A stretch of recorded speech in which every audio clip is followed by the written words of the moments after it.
Hello बच्चों, कैसे हो आप सब। मैंने पिछली वीडियो शेयर करी थी बायोलॉजी के जो इम्पोर्टेंट चैप्टर्स हैं उनके बारे में कि बेसिकली कौन से चैप्टर्स ऐसे हैं जो आपने एट एनी कॉस्ट पढ़ने ही पढ़ने हैं। ठीक है, अब वो तो बता दिया।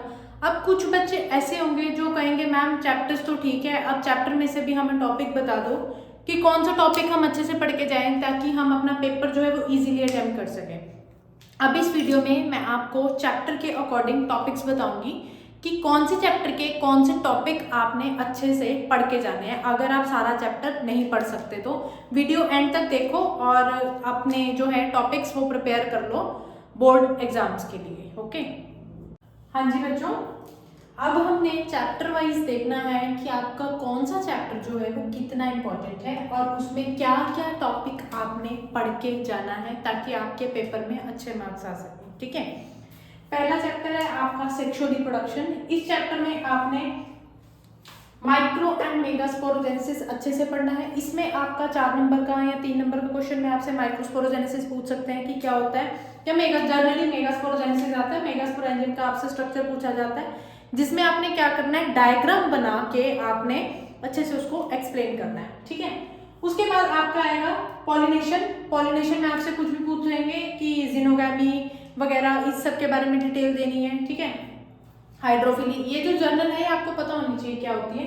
डबल फर्टिलाइजेशन कैसे होती है, क्या होती है, ट्रिपल फ्यूजन क्या होती है, ये आपको पता होना चाहिए। आर्टिफिशियल हाइब्रिडाइजेशन कैसे होती है, इस पे क्वेश्चन आपका आ सकता है, एमसीक्यू भी आ सकता है और आपका जो है वो 2-3 मार्क्स का क्वेश्चन भी आ सकता है।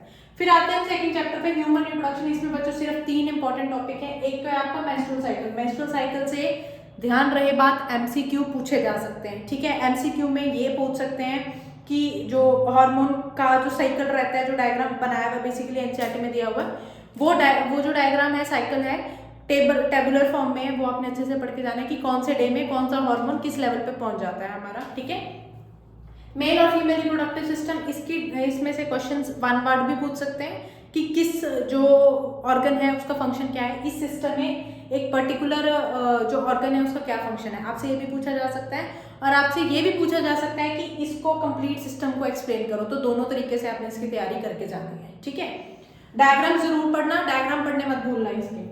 फिर है रिप्रोडक्टिव हेल्थ। रिप्रोडक्टिव हेल्थ में से आपसे पूछ सकते हैं कॉन्ट्रसेप्शन के मेथड्स कौन कौन से होते हैं और नेचुरल और आर्टिफिशियल मेथड्स कौन से होते हैं, आपको मैंने वीडियो में शेयर किया हुआ है। ठीक है, नेक्स्ट है असिस्टेड रिप्रोडक्टिव टेक्नोलॉजीज कौन कौन सी हैं, जिफ्ट गिफ्ट वगैरह, उसके बारे में जो आपकी है सारी की सारी डिटेल आपसे 1 वर्ड में पूछ सकते हैं। एमसीक्यू में आने के चांसेस कम है, ये जनरली 4 नंबर का 3 नंबर का क्वेश्चन आता होता है। ठीक है, फिर है प्रिंसिपल्स ऑफ इनहेरिटेंस। ये इंपॉर्टेंट चैप्टर है वेटेज के अकॉर्डिंग, तो थोड़ा इसे ध्यान से पढ़ लेना। इसमें से क्या आता है सबसे ज्यादा, एबीओ ब्लड ग्रुपिंग आ जाएगी कि हम सपोज मदर का ब्लड ये है, फादर का ब्लड ये है, तो बेबी का ब्लड क्या होगा। ठीक है, एंटीजन एंटीबॉडी के ऊपर आपसे क्वेश्चन पूछ सकते हैं।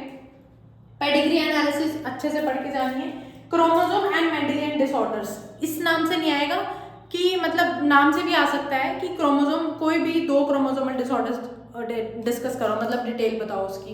ठीक है, या फिर ऐसा भी आ सकता है कि डिसऑर्डर का नाम बता दिया, इसके बारे में डिटेल आप हमें शेयर करो, उस पर जो है वो अपना डिस्क्रिप्शन लिखो। ऐसे भी आपसे क्वेश्चन आ सकते हैं। तो आपको ये चीज पता होना चाहिए कि कौन सा डिसऑर्डर क्रोमोसोमल है और कौन सा डिसऑर्डर जो है वो मेंडेलियन है। बाय नेम भी आपने पढ़ के जाने हैं ये, और ये भी पढ़ना है कि क्रोमोसोमल है या मेंडेलियन है। ठीक है, उसके बाद है सेक्स डिटर्मिनेशन हनी बी। ये क्वेश्चन आने के चांसेस जो है आपके मैक्सिमम है। तो ये चैप्टर 4 चैप्टर्स में से जो इंपॉर्टेंट थे टॉपिक वो मैंने लिख दिए हैं। ये मैंने आपके जो लास्ट ईयर और लास्ट 10 ईयर सैंपल पेपर के अकॉर्डिंग है, ये मैंने उसके अकॉर्डिंग आपको बताया है कि ये वाले जो हैं मैक्सिमम टॉपिक्स रिपीट होते हैं पेपर में, इन्हीं में से ही क्वेश्चंस आते हैं। ठीक है, ये 4 चैप्टर्स तो आपको मैंने बता दिए। आओ आगे बताती हूँ टॉपिक। नेक्स्ट जो चैप्टर है वो है मॉलिक्यूलर बेसिस ऑफ इनहेरिटेंस। ये जो चैप्टर है आपका बच्चों मैक्सिमम वेटेज कवर करता है, 8 से 9 क्वेश्चंस आते हैं पेपर में इस चैप्टर से। तो आप और कोई चैप्टर करो ना करो, ये चैप्टर को प्लीज अच्छे से रट के जाना अगर आपने पेपर में अच्छे मार्क्स लेने हैं। ठीक है, इस चैप्टर में से कौन कौन से टॉपिक्स ऐसे हैं जो बिल्कुल नहीं छोड़ने एट एनी कॉस्ट, वो है सारे एक्सपेरिमेंट्स, जितने भी एक्सपेरिमेंट दे रखे हैं। Prove that DNA is a genetic material, transcription in prokaryotes, transcription in eukaryotes, ये आपने सब कुछ पढ़ के जाना है।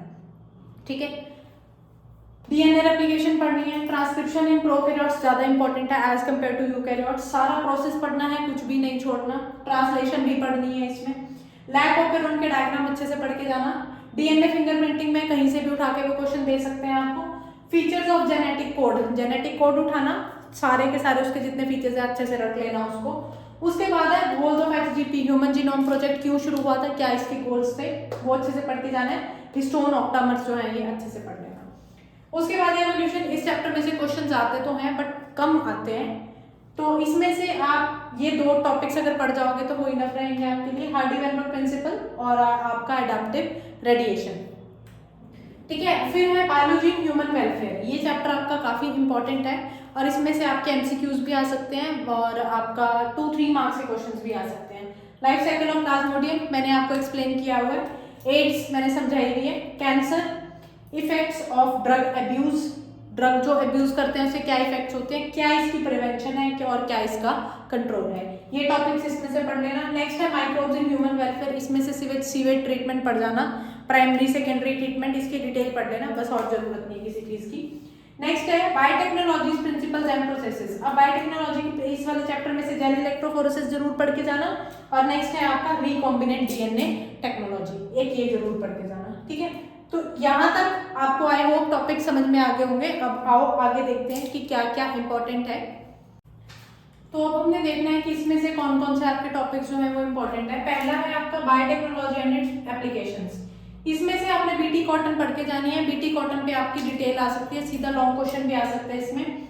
आरएनए इंटरफेरेंस पे भी आ सकता है। बायोप्रेसी और जीएमओ आपने पढ़ के जाना है इस चैप्टर में से, ठीक है। और पहले जो हमने डिस्कस किया था एड्स वाला चैप्टर बच्चों, उस वाले चैप्टर में से आपका जो वैल्यू बेस्ड क्वेश्चन है वो आने के चांसेस मैक्सिमम है, तो वो चैप्टर को थोड़ा सा ध्यान से पढ़ के जाना कि अगर घूम के भी आपके पास क्वेश्चन आ जाए तो आप उसका आंसर दे सको, ठीक है। उसके बाद है ऑर्गेनिज्म एंड पॉपुलेशन, इस चैप्टर में से आपके पास ब्रूड पैरासाइटिज्म आएगा, मतलब इसमें से क्वेश्चन आ सकते हैं। पॉपुलेशन इंटरेक्शंस, पॉजिटिव नेगेटिव सारी इंटरेक्शंस आपने पढ़ के जानी है, ठीक है। और पिरामिड जो है किस बेस पे कैसे पिरामिड बनते हैं आपने वो पढ़ने हैं। इकोसिस्टम में से डिकम्पोजिशन और फूड चेन, फूड चेन में वही आपका 10% लॉ वगैरह ये सब कुछ इंक्लूड हो जाएगा। और फिर है बायोडाइवर्सिटी एंड कंजर्वेशन, इसमें हम इसके लॉस कैसे हो रही है, यानी बायोडाइवर्सिटी जो है वो लॉस आपकी कैसे हो रही है, और इन और एक्स सिटू कंजर्वेशन ये आपने अच्छे से पढ़ के जानी है, ठीक है। तो ये कुछ टॉपिक्स ऐसे हैं जो आपने बिल्कुल नहीं छोड़ने, और अगर मेरी बात मानो तो इनहेरिटेंस वाला जो चैप्टर है प्लीज उसको अच्छे से पढ़ के जाना अगर आप चाहते हो कि आपका स्कोर अच्छा आए, ठीक है। तो वो वाला चैप्टर प्लीज उसमें से एक भी टॉपिक मत छोड़ना, बहुत ज्यादा इंपॉर्टेंट टॉपिक है वो, बहुत ज्यादा इंपॉर्टेंट चैप्टर है वो आपके लिए। अगर आपको इन टॉपिक्स में से जितने मैंने आपको टॉपिक्स बताए हैं किसी भी टॉपिक के ऊपर डिटेल्ड वीडियो चाहिए तो मुझे कमेंट बॉक्स में मेंशन करके बता दो कि मैम इस टॉपिक पे हमें जो है वीडियो चाहिए, मैं वो वीडियो आपको प्रोवाइड करवा दूंगी, ठीक है।